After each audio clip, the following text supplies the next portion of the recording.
Howdy, friend. Sam Houston here, hoping you're living in high cotton.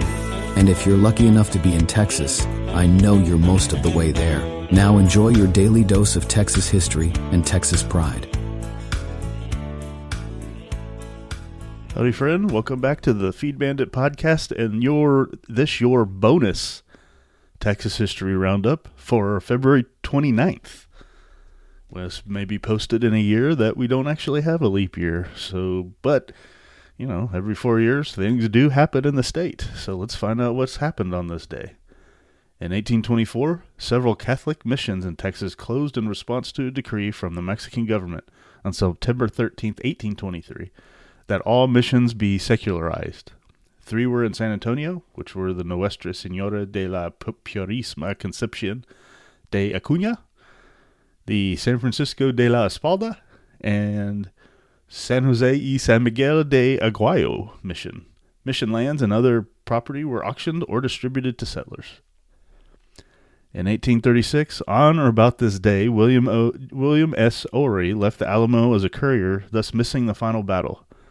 Ory is unique in Texas for avoiding 2 tragedies. In addition to missing the Alamo debacle, in 1842, Ory was a survivor of the ill-fated Meyer expedition. He owned land in Polk County and served as a Texas Ranger in Jack Hayes' company. Ory died in Tucson, Arizona in 1887. Also in 1836, El Correo Atlántico began publishing in New Orleans after being published in Mexico City.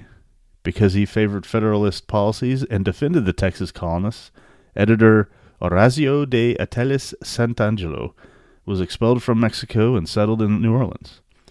The paper counteracted the propaganda of La Estrella Mexicana, a Mexican government-subsidized periodical. El Correo was published weekly in Spanish and English until August 15, 1836. Mexican Federalists in exile in New Orleans initially committed themselves to paying all printing costs. However, Santangelo lost this support when El Correo defended the decision of Texans to secede from Mexico and become an independent republic. And finally, in 1996, the Texas Motor Speedway, a 1.5-mile oval track, opened in Denton County. And it can host up to 200,000 spectators.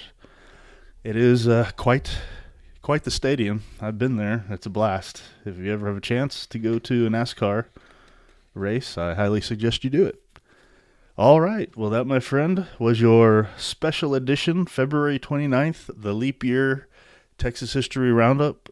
Thank you so much for listening. I really appreciate it. And we will catch you back here tomorrow on the next one. All right. You take care. Well, there you have it. If you like our podcast, check us out at feedbandit.com. There you'll find awesome Texas First outdoors gear and apparel. Your purchase helps support the Bandits and keeps this podcast on the air, fighting for you and for Texas. Remember, preserve the tradition, protect the legacy. Until next time.